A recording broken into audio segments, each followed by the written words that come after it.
Hello and welcome to Movies and Tea Season 4. And I'm your host as always, Edward Jones, and joining me, of course, is my co-host, Miss Kim Lowe. Hello.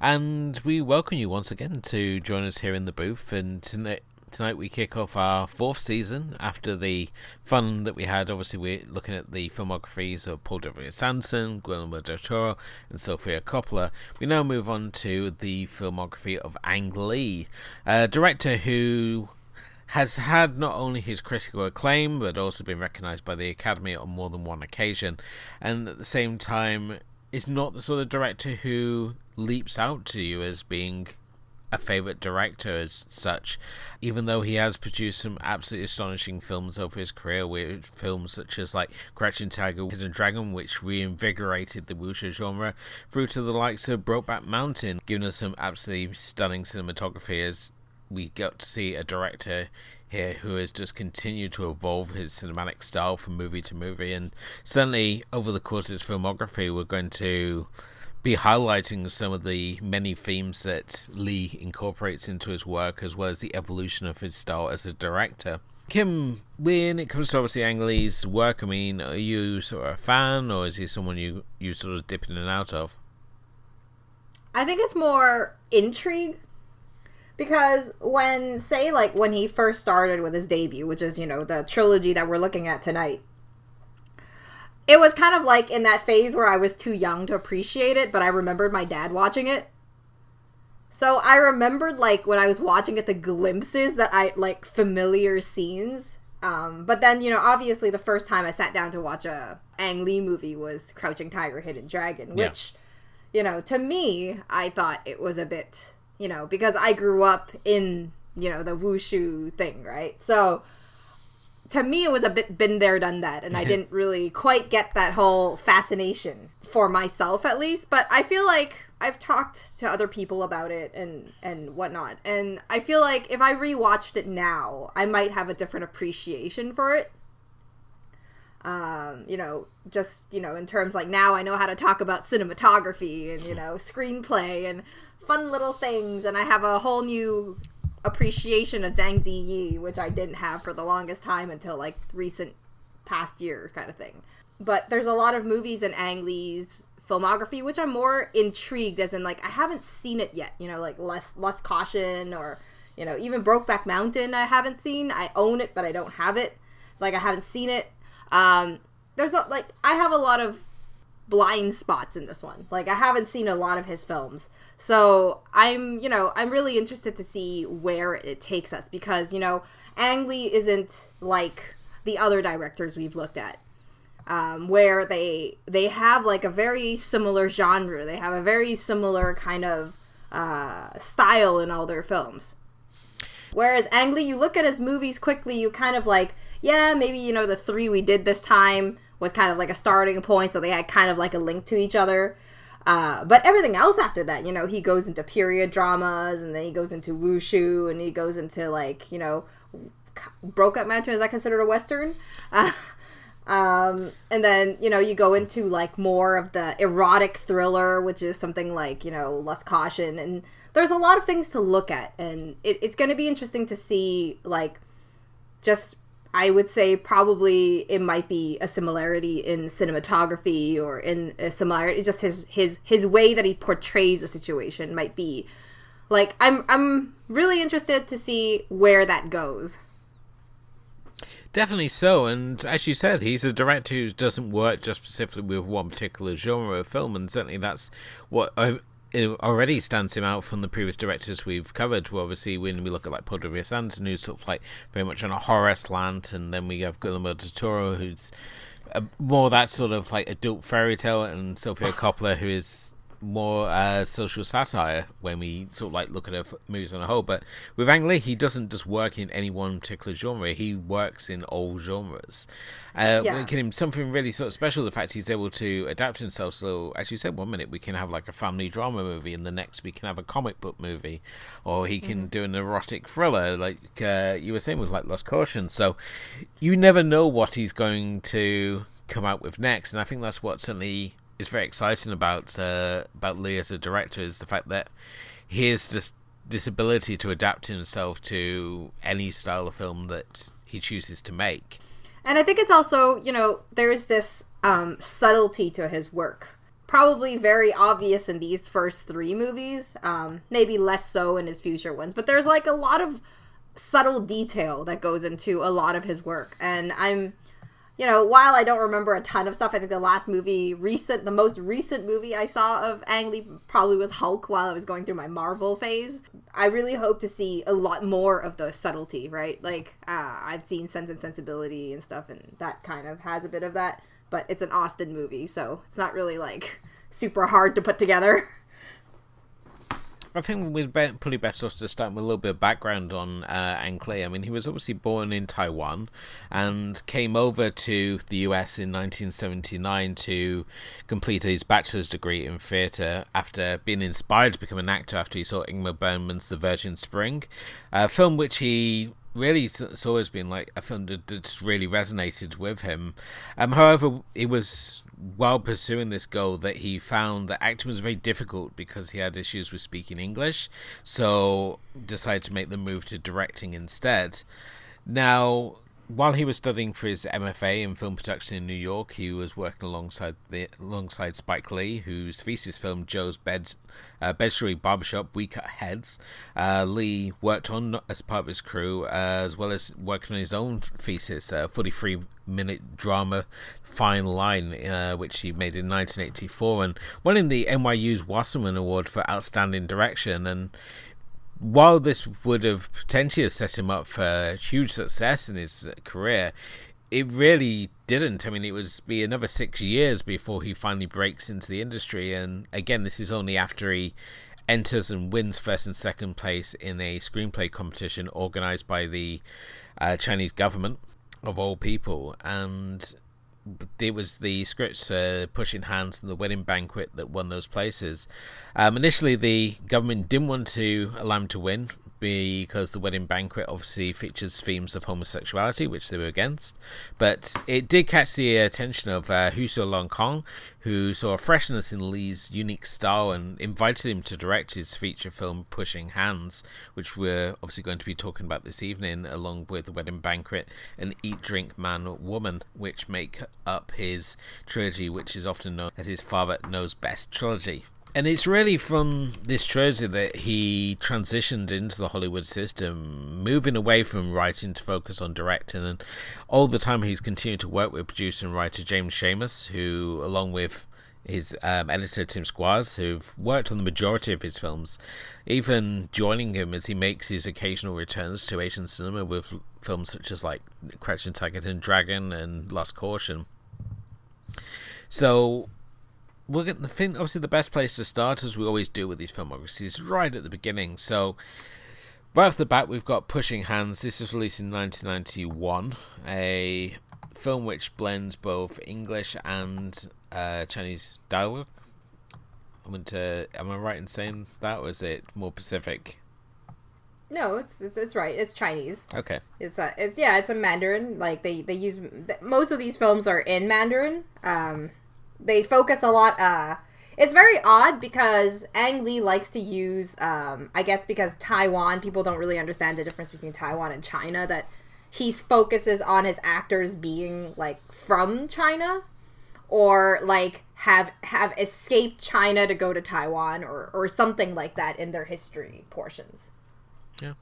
The film itself, follows an elderly Chinese Tai Chi teacher and grandfather who emigrates from Beijing to live with his son, who has a American wife and also a son, and they live in the New York City suburbs. And it's created a sort of tension really between the wife and this grandfather figure, because he doesn't speak English and she doesn't really speak much Chinese, so there's constantly this line between them. And here Lee chooses to focus on sort of like the clashing of culture as well as sort of changing times, as we're shown right from the start to the split between cultures where she's working on a laptop and he's practicing Tai Chi, and they were constantly shown in separate rooms to each other, which really sort of emphasizes this cultural clash that Lee chooses to focus on. And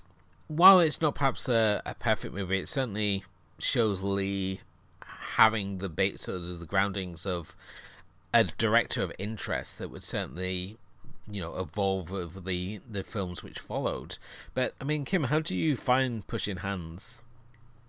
I think Pushing Hands is a really great start for just people getting into. I think because we need to think about the fact that this movie came out in early '90s, and while there were a lot of, I guess, Chinese immigrants at that time, not a whole lot of people understand a lot of the culture, I would say. Like, at least not as much as now. So Pushing Hands is really great because people know Tai Chi exists, but very little people know about one of the techniques called Pushing Hands, which is really just, it's kind of like the way that it uses, the negative energy to retract, to flow back into the other person kind of thing. So it's a smooth movement that goes on, and a lot of people, and I think that it reflects the relationship between kind of like the father, the son, and the daughter-in-law, pretty much. And how they function through the thing, and how he tries to, find that balance. And at the same time, his son is also trying to find a balance. Whereas I think the hardest part of all these movies is when we look at, say, in Pushing Hands specifically, it kind of emphasizes like the selfish American, because the wife is made very selfish. Like she's done in a way where it's like it's her way or nothing kind of thing. She really doesn't like the situation. She thinks that she's babysitting him. She thinks that the father is, she can't communicate, and she thinks that he's the cause of all the problems in her house and her career, and she's pretty much blaming him for a lot of the rough things that are going on right now. Yeah, definitely so. And there's obviously this underlying, you said already, you got the underlying tension, the fact they're in this tiny little house, and both the grandfather and the wife, they're pretty much on top of each other the whole day, and their conflict in interest, like she's trying to get her book done, and he's trying to watch like just random VHSs of different films and stuff, and the whole sequence there where he's like watching these films, it was like, how indecisive is this man? He sort of watches a few seconds of something like people doing kung fu, and then he switches over to people eating, and then he like switches over to Chinese opera, and it's sort of like the most like noisiest film clips he can find, but at the same time he never seems to be able to settle on any one thing. But the whole thing behind it is, in the conversation of what they're having, is the fact that when he's telling his son about, just Pushing Hands in general, and like in the movie itself, like he's talking about, his son comes home and is like, oh, did you watch the movies and, the things that I rented for you? Did you like them? Is there anything you want me to pick up more? And he was like, oh, I watched them. But, he's like, oh, all this stuff is because he is a Tai Chi master. Yeah. So he sees these things, and he sees all of this as the world becoming this very shallow place. Nothing has depth. Nothing is real. All this stuff that's going on is weak and unrealistic, and it's all very, how we've talked about films which have kind of like jumping through editing a lot in action scenes. This is pretty much what he means. He means that it's not authentic. It lacks the realism that, you would normally get, from what he would expect from something that he can immerse into. Because while he likes it, he doesn't really love it. And it shows his values are very, like, true to his culture. Like, he grew up with this. He expects this to be better. But his son, on the other hand, has already changed. He's been in America so long that you can call him whitewashed if you want, where he's already like, while he wants his son to learn, like his little boy to learn Chinese and all this culture, he also lets a lot of stuff go because he's like, oh, it's already good that if he even gets to learn this language, even if the teacher has a bad, like, has an accent when she speaks, has an American accent when she speaks Chinese, or, you know, like, bad pronunciation or whatever, and at the same time, like, oh, he's learning all this stuff, and, you know, it's already good that you get this kind of thing. So he's very kind of like, you know, lenient on the culture while still wanting to be a part of it. But I think, you know, when you talk about that, it's just different values of growing up in a different place and the distance that they've had between each other, as his father, you know, goes through all the hard times that he has in China, and his son gets to, you know, to let his son be able to enjoy this big country in America. So, you know, like, one of the big things is you were talking about the home element, and you're saying that this is a small home. But I think one of the key sentences in, like, one of the key dialogues in this movie is when, I don't remember the line exactly because I couldn't find it with an English subtitle, so yeah. I watched this in Chinese, so I had to kind of translate it as I was going. But generally, one of the lines, what he says is, you know, the son made a point earlier that, you know, to his wife, where in China, a house of our size could fit 4 families, and you're complaining about how the size is too small. But he ends up giving in to his wife, obviously, and, you know, kind of like being a bit harder on his father. Whereas his father, when he you know, eventually runs away from the house to be like, you know, you don't need me anymore, and, you know, I'm in the way of everybody, and stuff like that, he writes a letter to his son, and and one of those are the key lines, it just breaks my heart, kind of, is he's like, a small place in China could hold, you know, he's like thinking about, you know, a small place like China could hold so much, like, in their home, but a big developed place like the USA can't even hold him. So, like, they can't, you know, like, he feels like as his son, I think in that sense, it's like, as his son grew up, he lost that element of family. And, you know, in the States, that has become much looser in the sense where, you know, his son talks about, I think one of the main elements to talk about in any of Ang Lee's movies, in these 3, is the very important value that Chinese children grow up of respecting and taking care of your parents. Yeah, it's certainly something that sort of stood out to me, the fact that the father leaves the family home. And I mean, the whole living situation has such pressure attached because her mother's offering to give them a loan so that they can get a bigger place, and he doesn't want to be like take the loan because he feels that, you know, it comes with strings attached to it, and he'd rather, you know, be the provider for the family. So the fact that the grandfather leads the family home, it's kind of shocking in itself, and because it's, as I say, it's so unheard of in these sort of films, especially in Invasion cinema, to see like the elder parent being sort of forced out of the family home like we see here. Something, I mean, you've mentioned already the fact there was no English subtitles in there. Yeah, I also had a pretty dodgy copy where some joker thought it'd be really funny not to include English subtitles. So huge portions of this film, I was sat watching it thinking, is this an artistic direction that we're supposed to like feel what the wife's feeling, the fact that she doesn't understand what he's saying, so we're in her mindset by not being able to understand the Chinese dialogue throughout the film. So turns out that wasn't the case. It's just I had a really bad copy. So yeah, pretty much. But I mean, I found it on a Chinese streaming app. So that was kind of like you know. So I had to watch it in Chinese subtitles. There was no other way that I could do it. They weren't gonna give you any English ones. So, but yeah, no. I mean, I think that's one of the most important things is that Ang Lee uses these movies, each of these. I mean, as a foundation. One here we learn about, you know, is kind of like the foundation of Tai Chi and how it moves into, you know, his own life.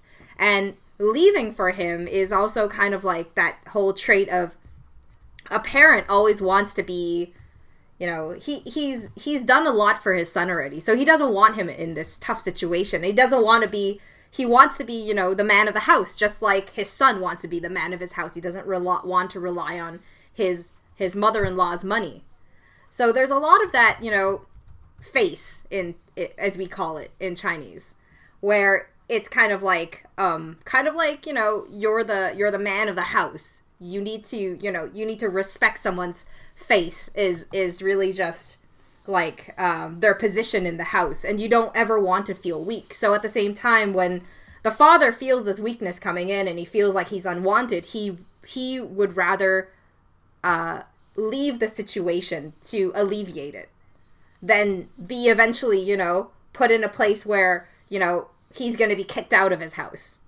Definitely so. And I mean, these ideas of like family and duty, they're reoccurring themes within Ang Lee's work. So we're more than likely going to be touching upon these ideas again. And one of the aspects I really liked about the film is just where we've obviously got this culture clash where we have like the young boy comes out of his bath and he runs through, and we got the grandfather looking under his towel, which with the husband like reassures you, it's like, oh, it's a Chinese custom about checking your heritage, I believe he says, and obviously to Western audiences it's kind of shocking that the grandfather's there looking at his grandson's genitals. So it's as I said, there was something that was interesting to see that with those obvious moments where, you know, you have that clash in culture, what's acceptable to the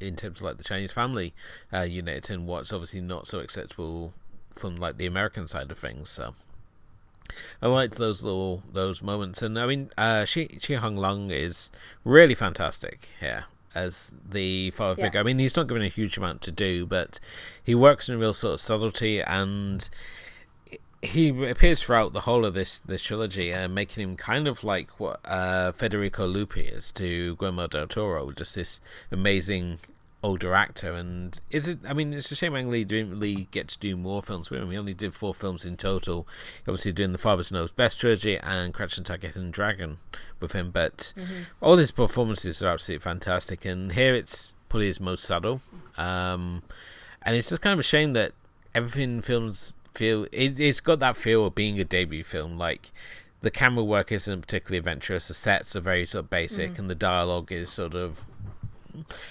plods along. There's nothing really to sort of write home about. It's just a sort of simplest sort of tale. It's very simple.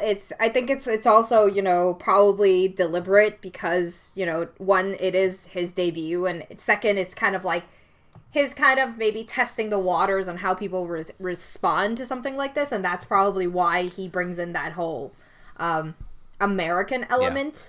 You know, with the whole culture clash and stuff. And, you know, at the same time, he you know, it's very subtle, and I think that, you know, the dialogue itself is where you learn a lot more about the movies, and not exactly, you know, how, you know, the interaction and stuff is not really there, but, you know, through like the father's letter, or, you know, the ending specifically actually does that, you know, kind of thing. And you kind of have that contrast of, you know, just the father finding kind of like solace in their friend's mother, who also went through the same situation of being pretty much shipped to America. Like, they want to take care of their parents, and I think that's always been, you know, a central discussion is, you know, taking care of your parents is a great thing, but it's kind of fake taking care of your parents when you try to plot them into their own relationship, or plot them to do something else, or, you know, planning things for them and that sort of thing. It's a big issue about respect, I think.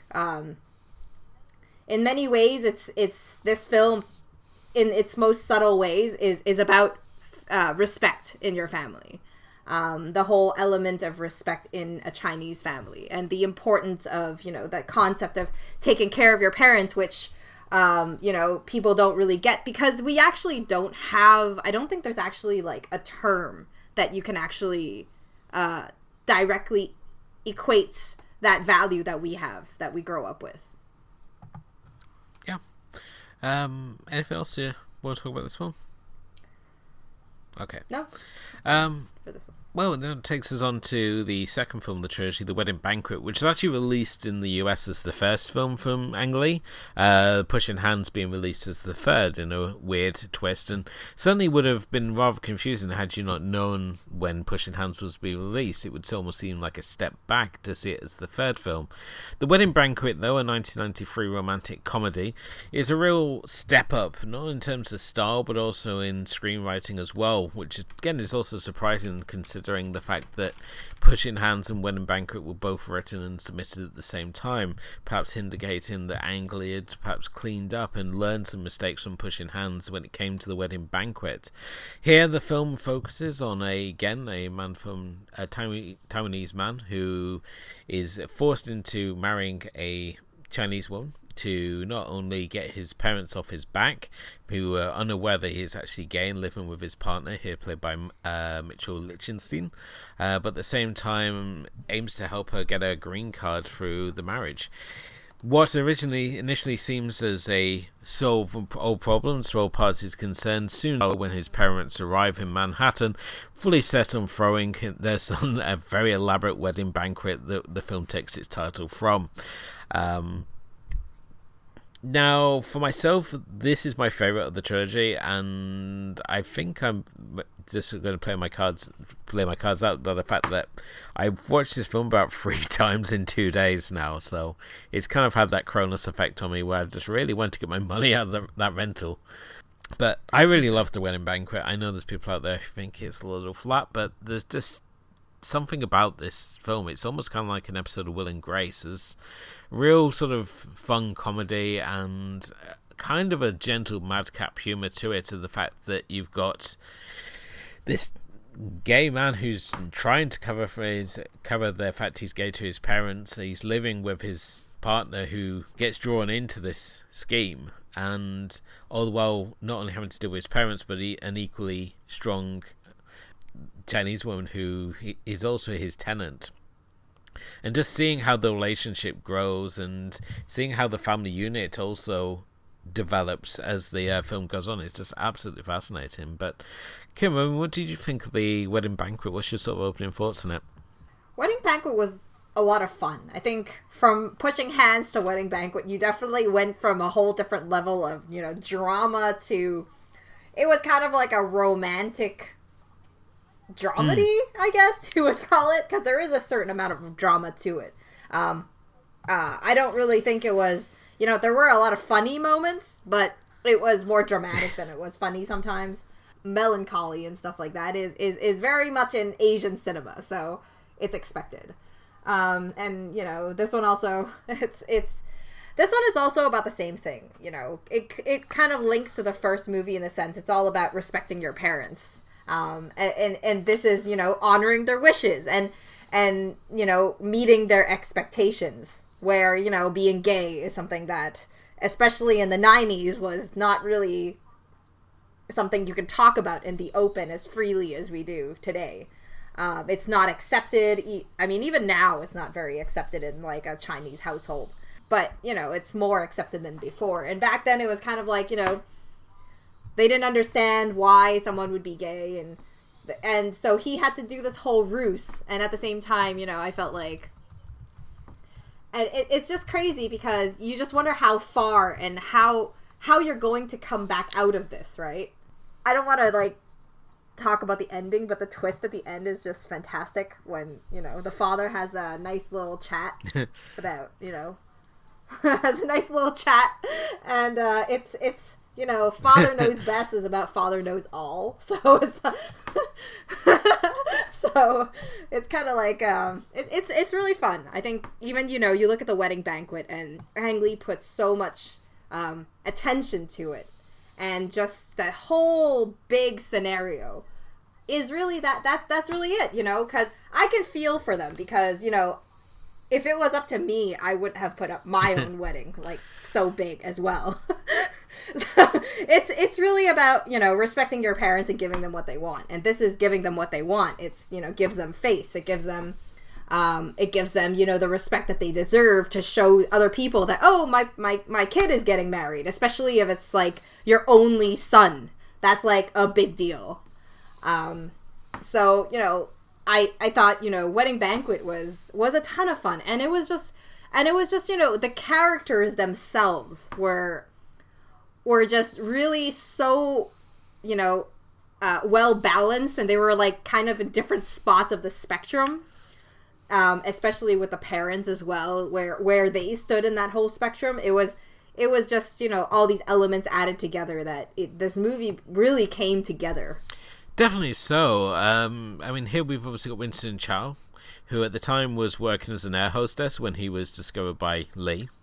And he basically got him to do the film, saying that he would get a one-to-one acting coach for him, so that between scenes he would get acting lessons, and, you know, they would guide him through the film. And since then, I mean, Winston Chao has gone on to have a really fantastic career, both in TV and film, and played a lot of many sort of prestigious roles. So it's kind of funny the fact that this is his debut role. And looking at the film, you wouldn't think that he wasn't a trained actor prior to doing this film, because he is just really fantastic. He's kind of like a bit of a grump, but he's balanced out the same way by his partner Simon, here, as I said, played by Mitchell Lichtenstein, who's kind of like more upbeat. He's kind of more of a free spirit and willing to sort of, he balances him out.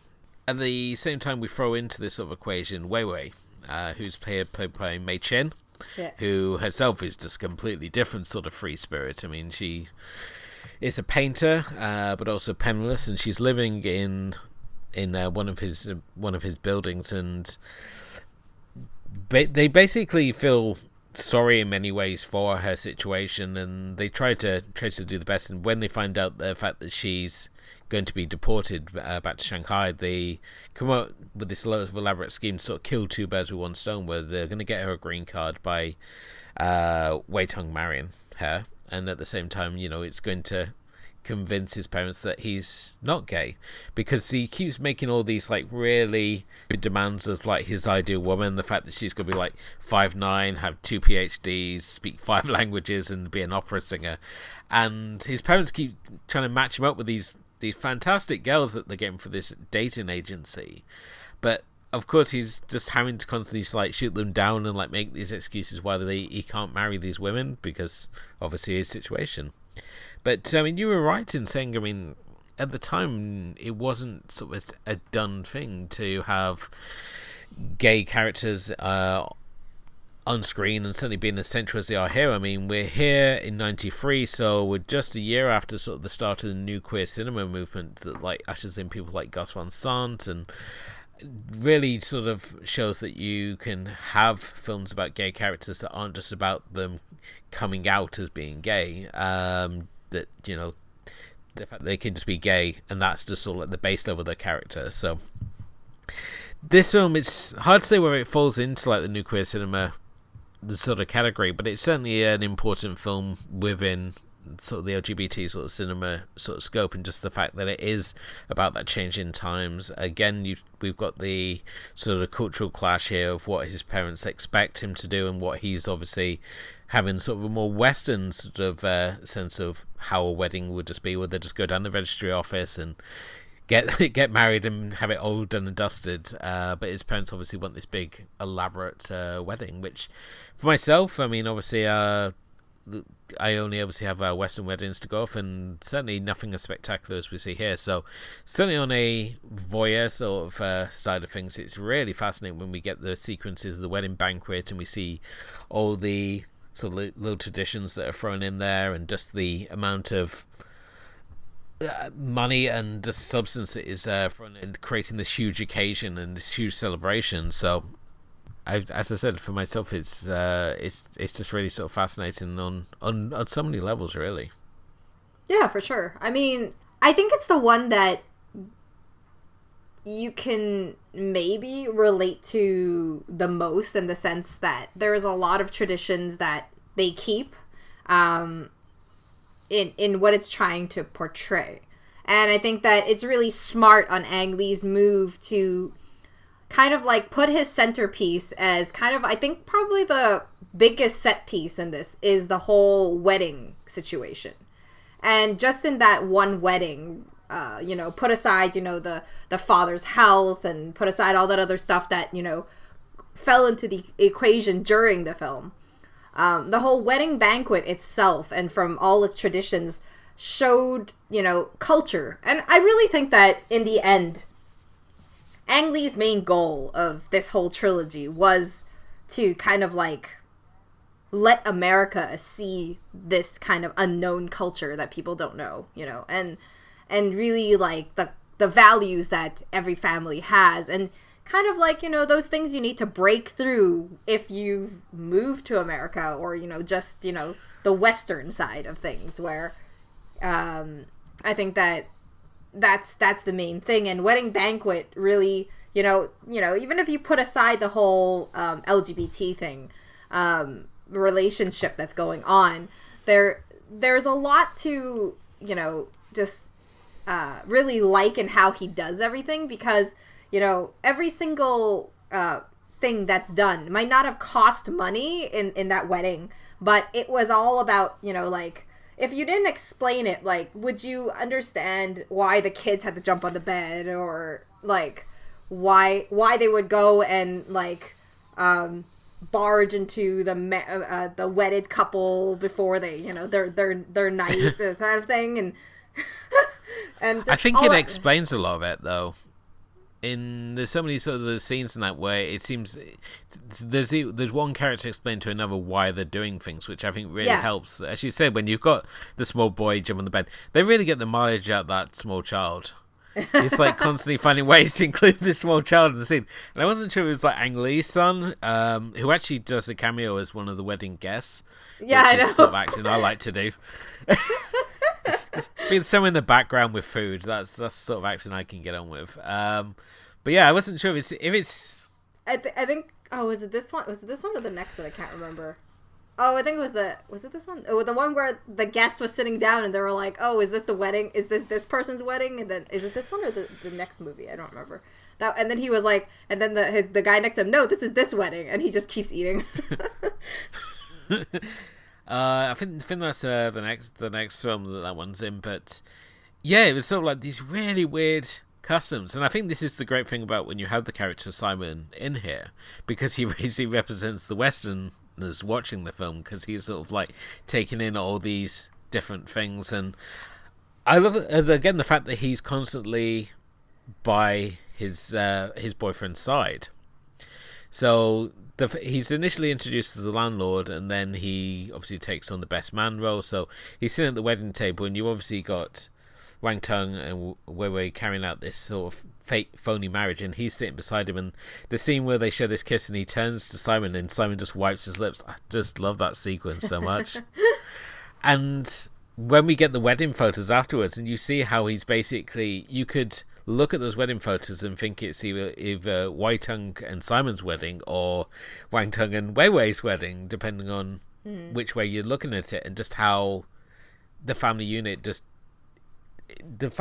already established there, and we haven't even realised it, because we assume at the end that where the family unit sort of is like fully comes together and we see everyone together, that's the moment it all comes together. But we see from the photos that right from when they got married, even though not everyone's intentions were sort of on the table, they were already that sort of family unit. They'd been bonded for this occasion, which is just so really touching to see. But yeah, a lot of those customs are just like, why is the child jumping on the bed? Why are you forcing these people to get naked in the after party and stuff? It's like, is this sort of nonsense you had to do at your wedding, Kim? No, the whole breaking into your bedroom thing, that doesn't happen as much anymore. Unless you have, like, maybe in China, maybe they still do it. I don't know. But no, I mean, we don't have all those things. I didn't have a kid jump on my bed, so it's probably why I don't have a kid. I skipped all of that stuff. No. But I think that, that I actually think the scene that I just talked about where the person was at the wrong wedding actually makes a lot of sense in this one. It actually was in this one, I think. And it was great because that's what weddings are. It's a show off of your parents your parents showing off your kid getting married and the success, that proud moment they have of their kid being married off. And a lot of times that's what it is that you don't really know half the people there.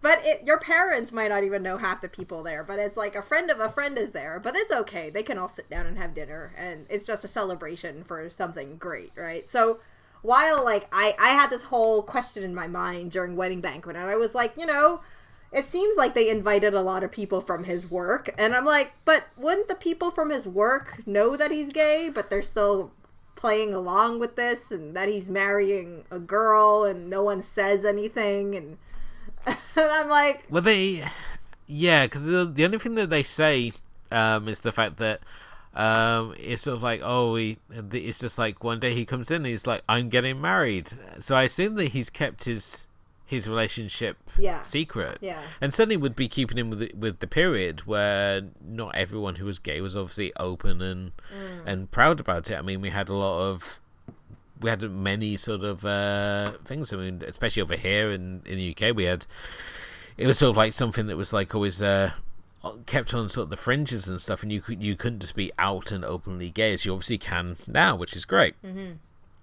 So I think certainly in terms of like the period it represents, I think it's certainly an important film, and it's a reminder of how things used to be.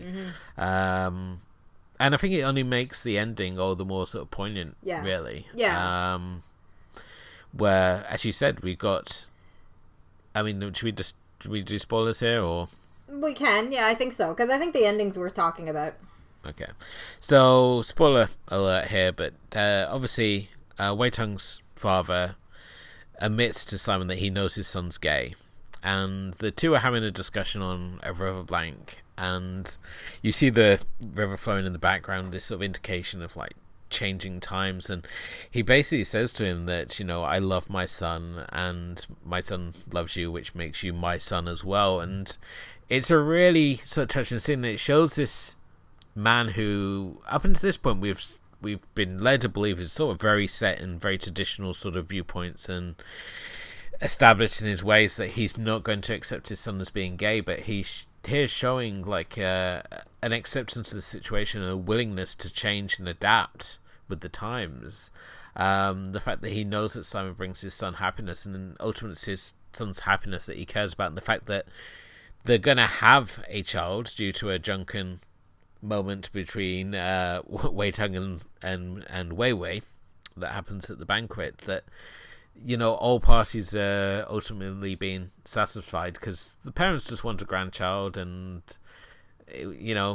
Wei-Tung wants to be happy, so they'll ultimately end in this situation that, while it's not resolved, there's certainly a hopefulness for the future for them. And certainly as we see this unique family unit that we're sort of left with in America, and we see the parents going off happy. And I mean, you touched on already the fact that when the mother feels that, perhaps it's a psychological condition her son has, that he's chosen to be gay, that perhaps he was hurt by an evil woman that caused him to go gay, which I still remember that people thinking that, this is why people were gay. It's sort of like it's a phase that you're going to grow out of, and that, it's because you've been hurt by a member of the opposite sex that you've chosen to find comfort and relationships with members of your same sex. So it's there's all these little moments that, like, as I say, if you're got sort of like of the period, or you're aware of how things used to be, it's sort of like a real sort of reminder of how far we've come, really. Yeah.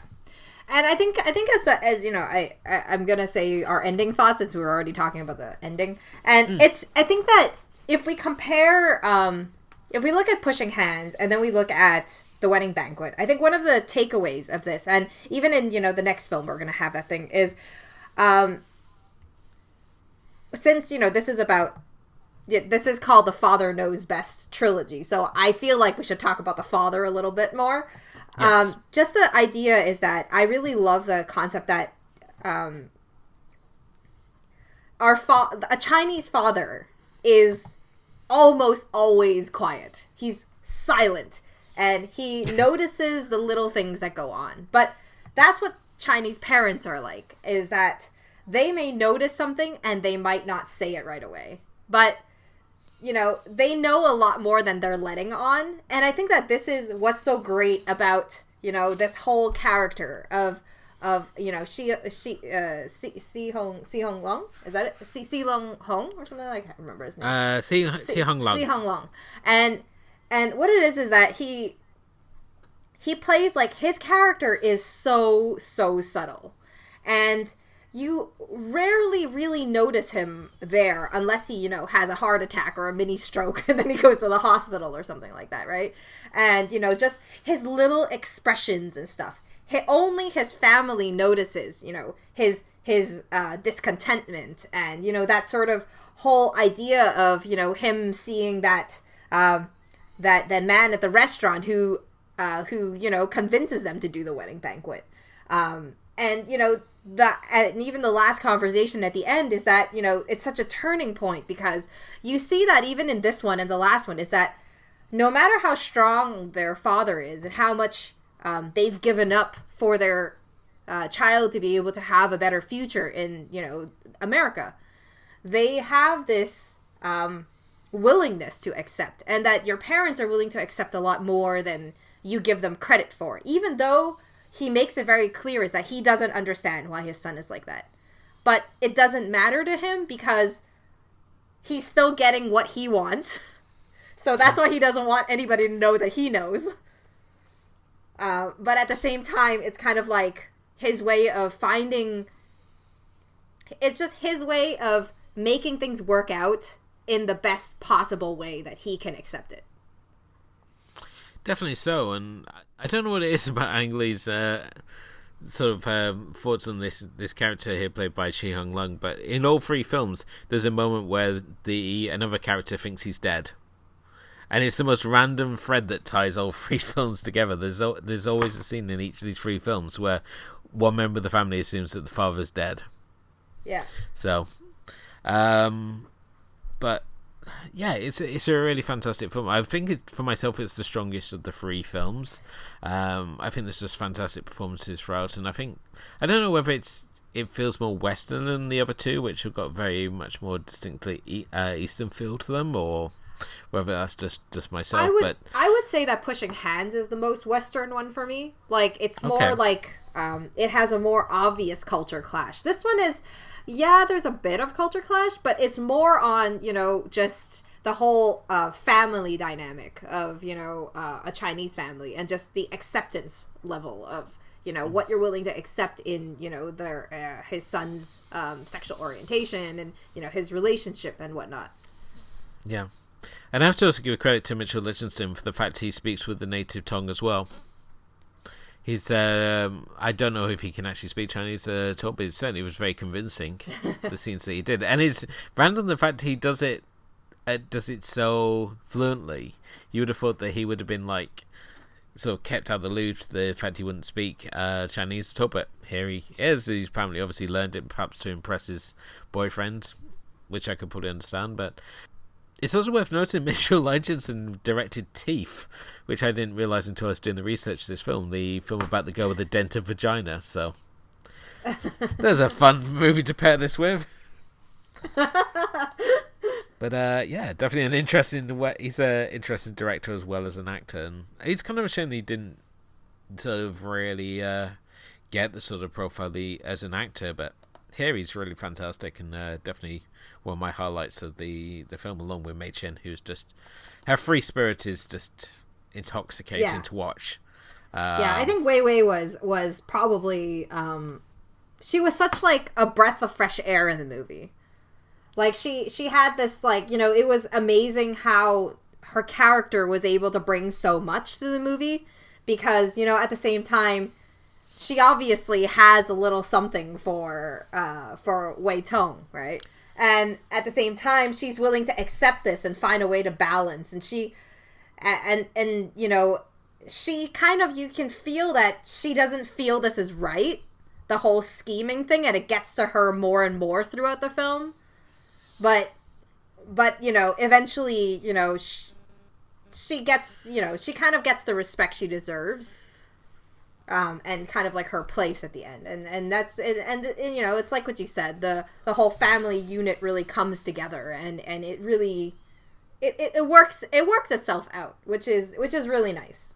Oh, definitely so. And you see those scenes, obviously, between Wei-Wei and his mother, and you see these bonds being formed throughout, and the fact that even though it's a sham wedding, she still gets this feeling because of the fact that she brings over all these elaborate sort of like gowns and gifts and jewelry and stuff, and the fact that in her mind it suddenly becomes like she is actually having a proper marriage and a proper wedding. The fact that she's got all these sort of elements of tradition and culture that's now been brought into it, whereas it's no longer just this sort of quickie sham marriage that they're having just so that they can get the papers pushed through. It's suddenly raised this whole other level because of the parents' involvement and desire to obviously have to sort of like make up for the courthouse wedding that they have.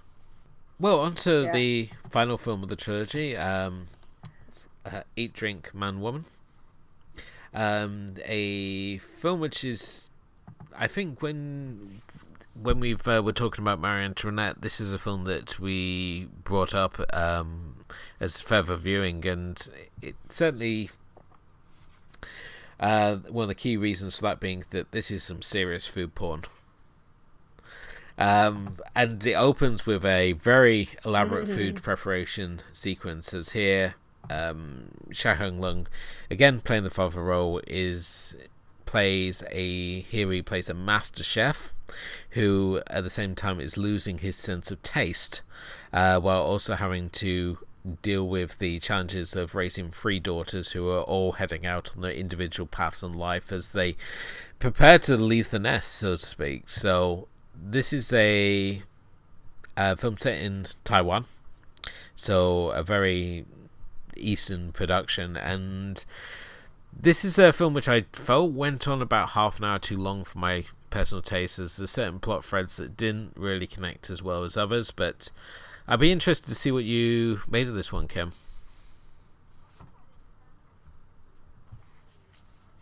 I think that in terms of the three movies, this one definitely felt, well, it was longer, so it definitely was supposed to feel longer. But at the same time, you also have a lot more characters that you're dealing with. So I felt like the pacing was a bit all over the place, especially when we talked about, like the three daughters. There's obviously a favorite here, which is, as we jump through all these daughters, there's one of the biggest issues is with the girl, the daughter that wants to leave the fastest, who ends up being the last to leave. And the whole dynamic of how a family, dinner time is the time where the whole family gets together, and this is where their bonding or their dilemmas and their arguments are gonna, and their communication basically, or whatever way they choose together for the family dinner on a Sunday is what is basically keeping the family together, but it's sort of becoming more fractured as much like the family unit, the food is also sort of representing the fracturedness between them, as largely as a result of their father having no sense of taste, so he's never able to flavor food properly, relying on his sort of like assistant chef and old veteran Old Wang to serve as his taste buds, as he's often shown passing food over to him and then judging his facial reaction as to whether the food's been cooked correctly or not.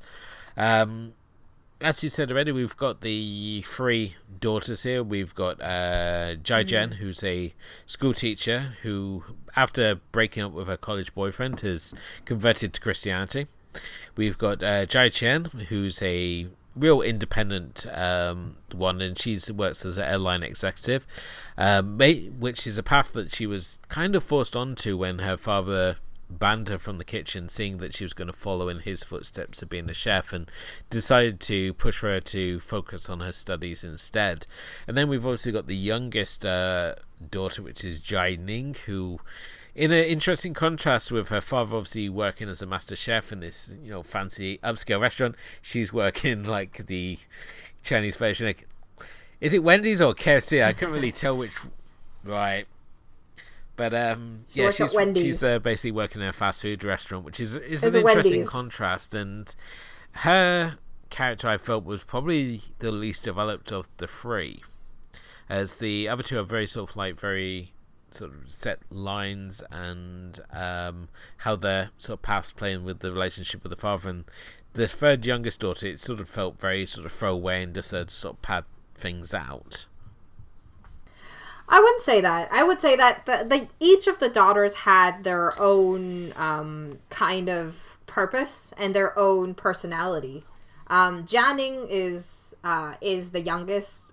She's definitely, obviously, the best, the most adapted to, like the new world outside, right? So she is more, she's less, I guess, picky about her father's food.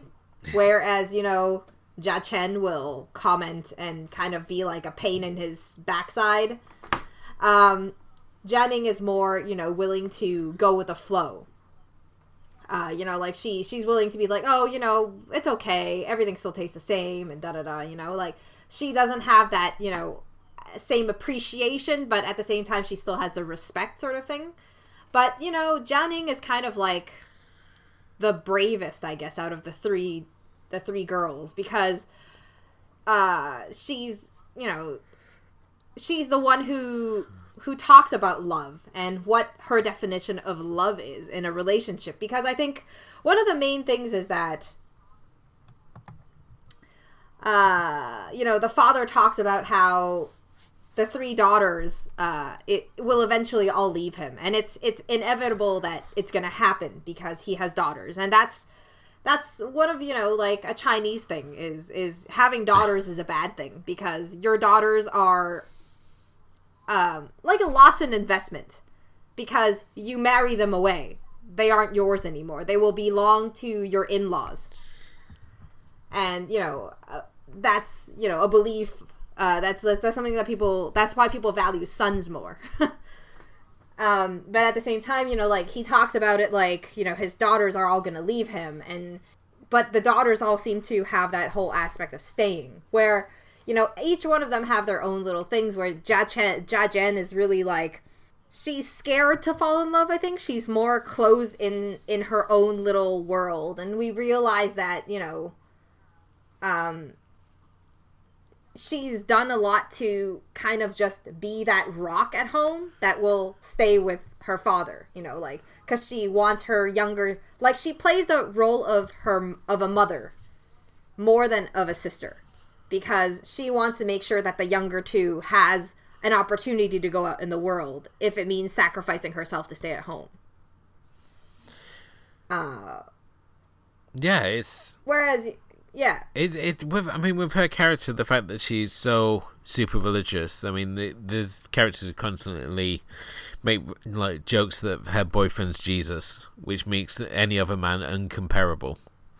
So this is why that she's living this sort of spinster existence at home. So yeah, but at the same time, you see her and she has this really big breakdown moment when I guess I kind of understand it is when you get to a certain point in life, people at a certain age, people expect you to be at a certain point in your life. And in her point in life, which I don't know how old she is in the film, because I'm not really sure, but she's already working as a school teacher, so I guess she's done university and stuff. So she might be in like her, I don't know, late 20s or something, or mid or whatnot. So it's in the 90s, it's time to get married, pretty much. You shouldn't really be the spinster and stay at home all day. So you see everyone trying to find her a husband, and then she flips out and she's like, why does everybody expect that I want a husband, that I'm looking for a husband, kind of thing. And obviously, all that kind of like turns back and slaps her in the face. But but I mean, it's kind of like, but that's, with each of these daughters, we kind of see a different element of, I guess, a big no-no in the community, but they all end up turning around and finding their path a little in where they need to be. Like for her, it's being a spinster, and then for Jia Chen, it's kind of like the ambitious, independent woman, but who is not willing to settle because she's having this fling, right, with her ex-boyfriend, oddly.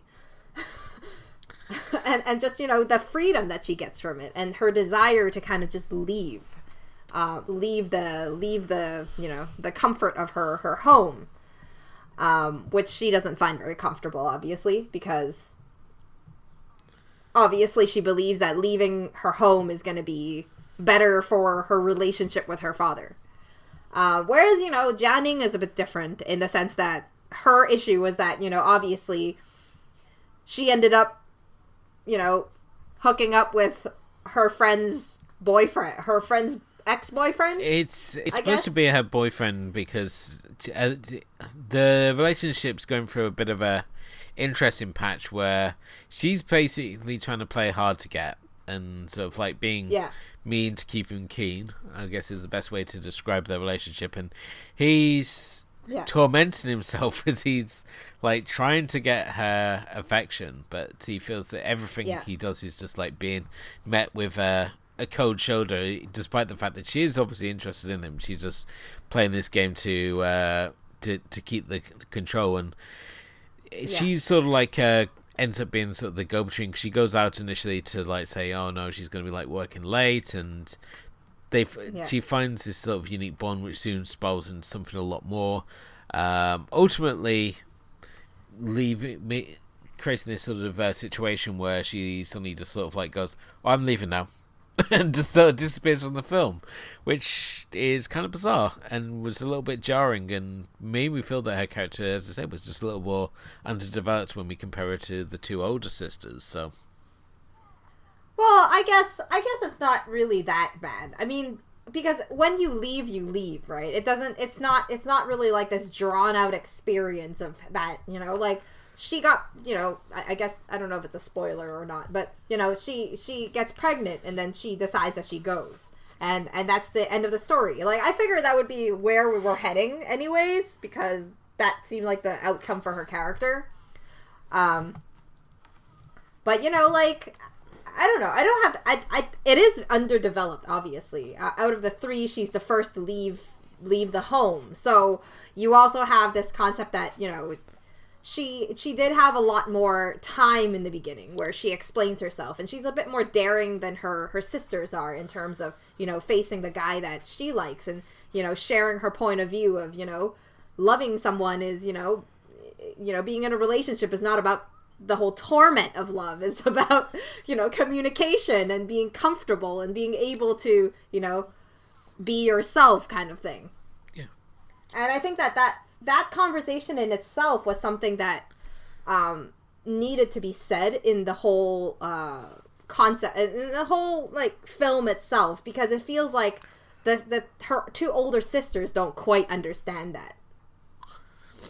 No, not at all. And in many ways, I mean, the fact that this is a story really where the family isn't able to communicate properly, and the fact that all the communication is really done through food. That all the major connections here, they all have a food sort of basis to it. As Mr. Chu, he uses the Sunday dinner as a way to get his daughters to sit around the same table at the same time, which is indicated that with their busy lives doing their own individual sort of paths, that it is not something that would happen otherwise. And even though we hear Chen, who is basically refers to it as the torture chamber.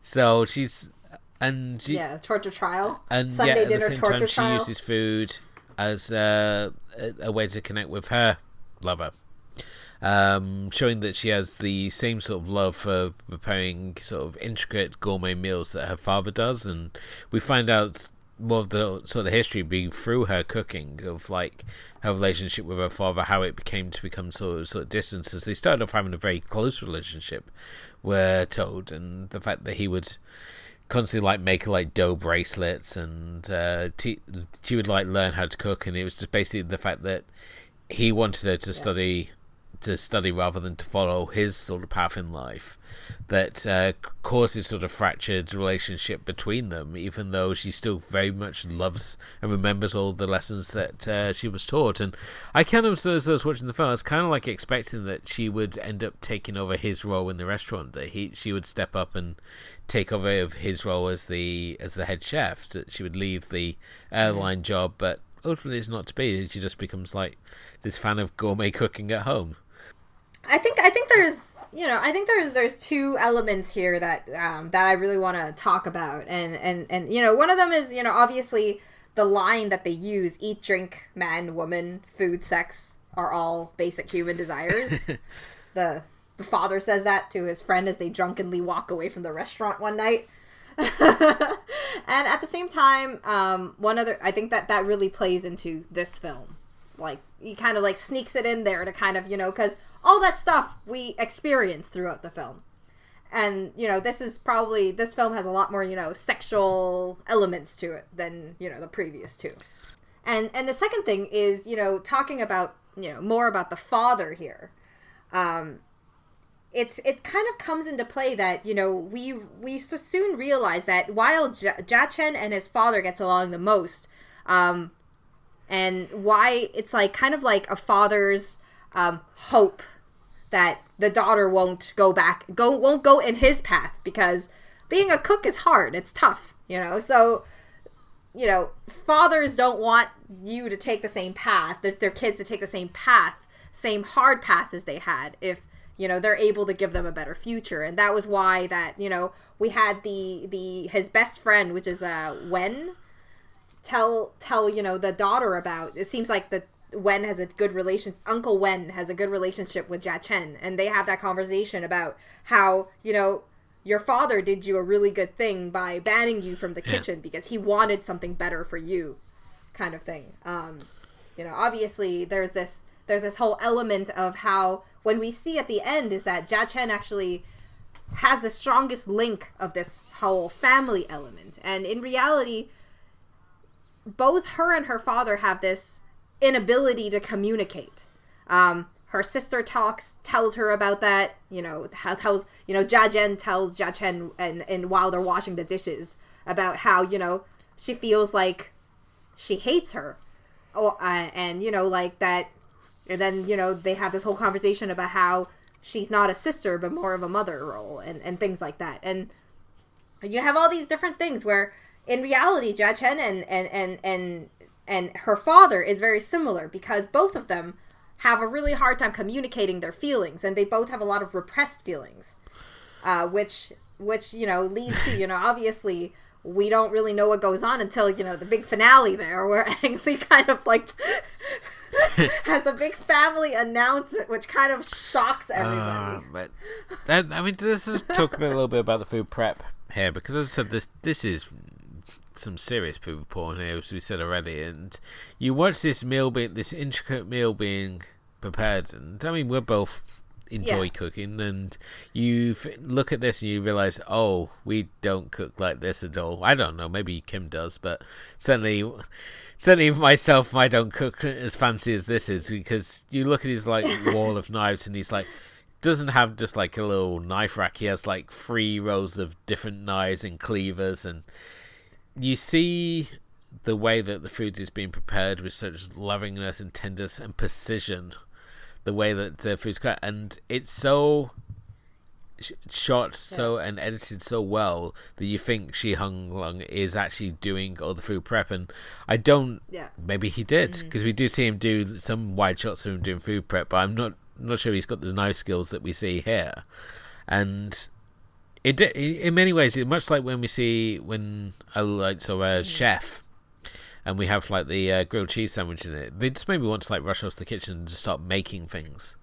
It just like inspires this thing. It's like, oh, I must go and prepare elaborate things that nobody in my house would eat apart from me. And the really great part is a lot of the food he preps is really like traditional Chinese dishes.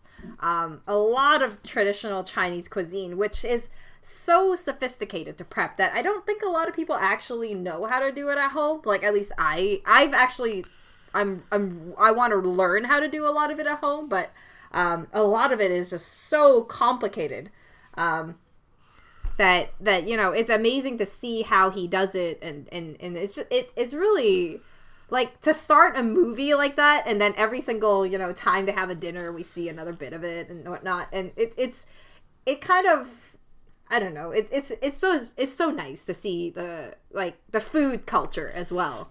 Definitely so, and it's an exquisitely shot sequence that's well worth just watching on its own. Never mind the rest of the film. Just this sequence and of how food is being shot and prepared. It's just a real sort of evolution in style for Lee as a director, and it's one of those first visual flares that we see him experimenting with, because up until this point, obviously, we're Pushing Hands and the Wedding Banquet, the visual flair isn't quite there. That obviously becomes more to the forefront in the films which follow. Obviously, the Wedding Banquet had more sort of elaborate sets, and certainly with the shot design was certainly a step up from Pushing Hands, which was very sort of simplistic. And again, he's experimenting with the food preparation sequences, that it's not just a person preparing food. They are showing someone who has both skill and a love of what they do. And it really sort of resonates more when you find out the fact that he is losing his sense of taste. So he is essentially having the one thing that he loves so much taken away from him, and he's still trying to find a way to work around it. He compares himself to Beethoven, the fact that, you know, you can have a deaf composer, why can't you have like a chef without taste buds? And the fact, as I said, the fact that he's got a Wang there too as a workaround.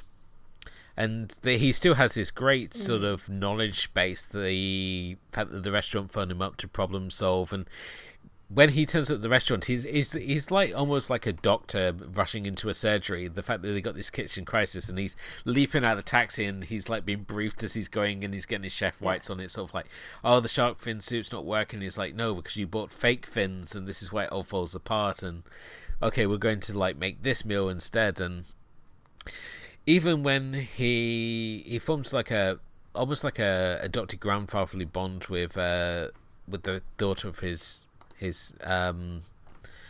daughter's friend. I apologize for the lack of name use here, but it completely eluded me.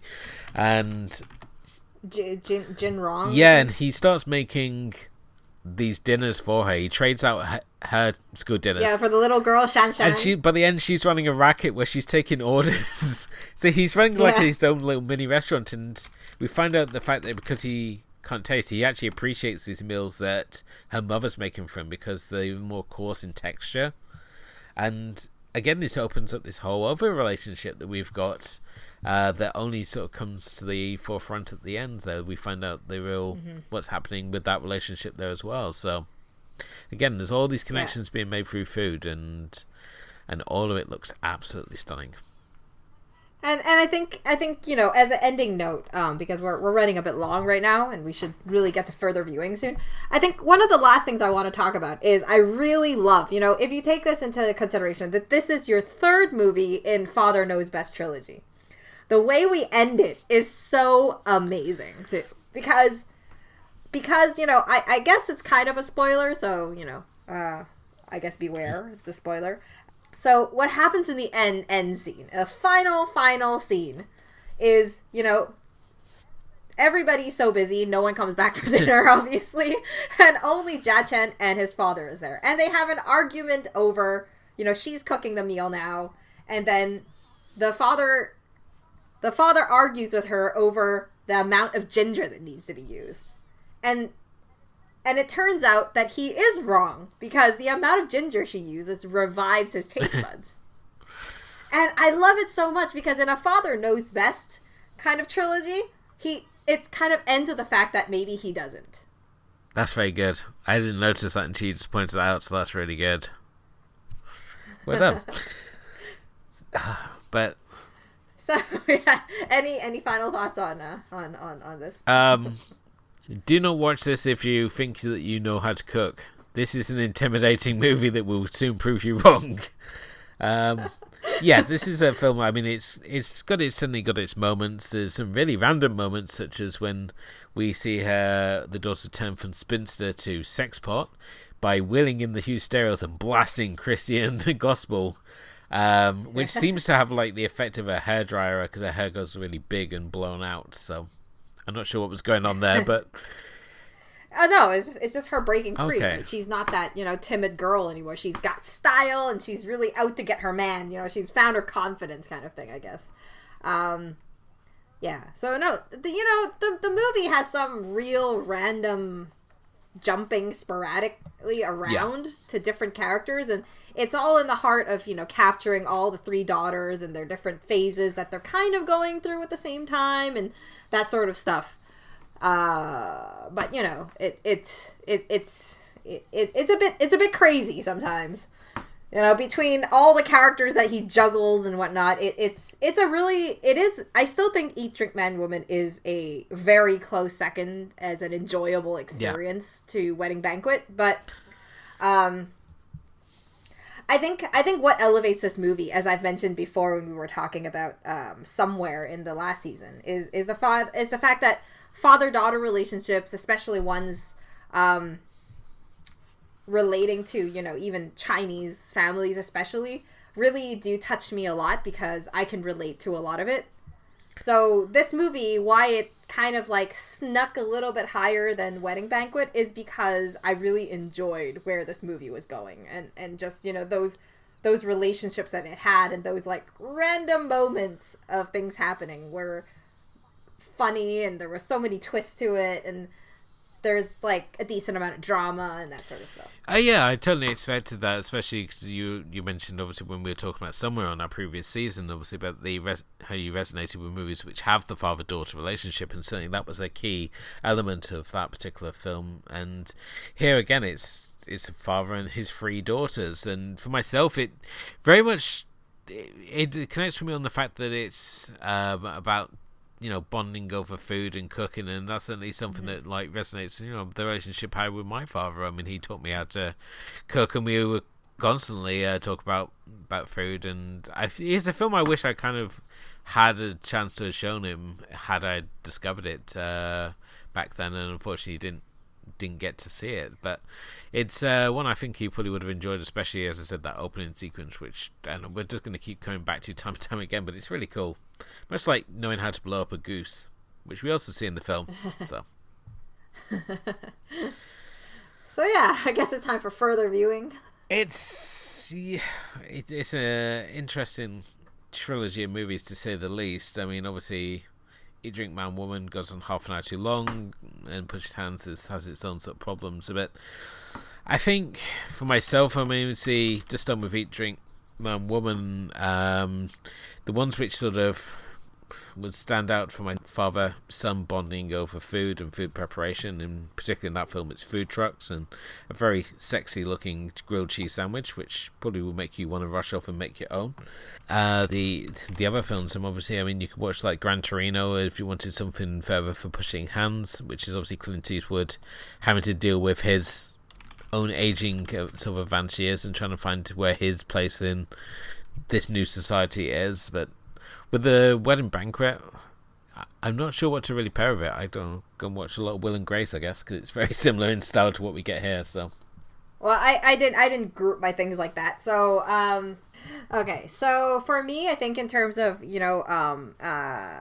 intergenerational and kind of like a culture clash, I'd go with something like 1993's Joy Luck Club.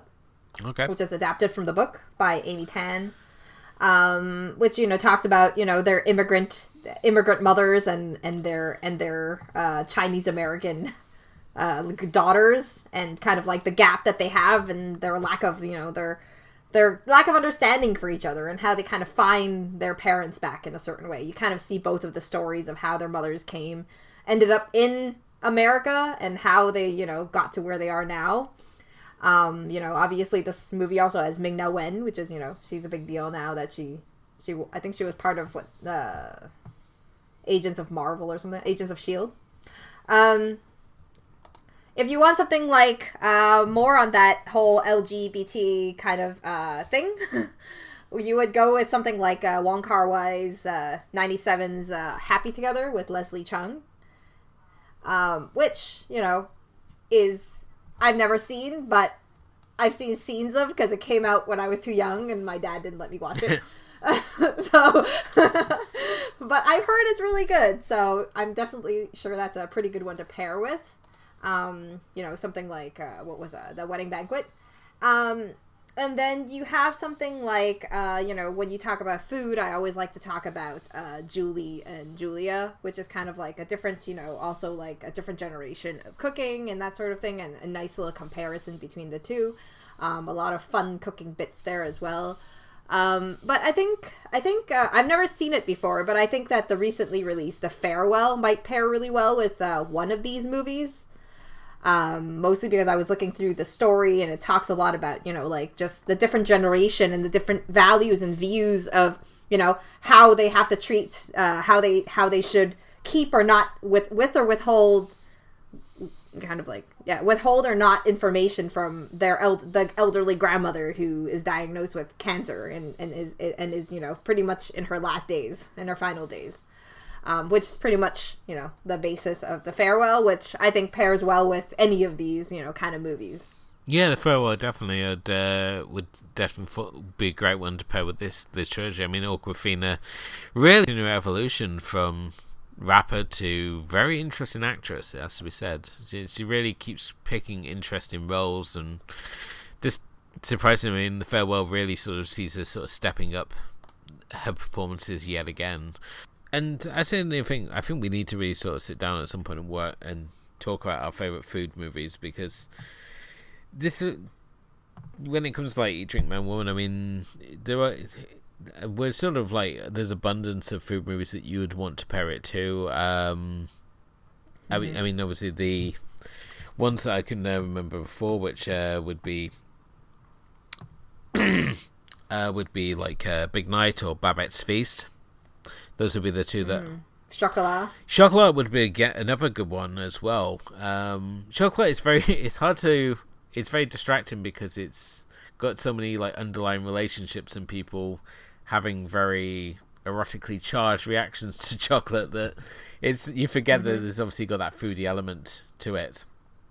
And it makes me wonder that old Simpsons joke of whether they actually made a Johnny Depp chocolate figurine to go with the movie.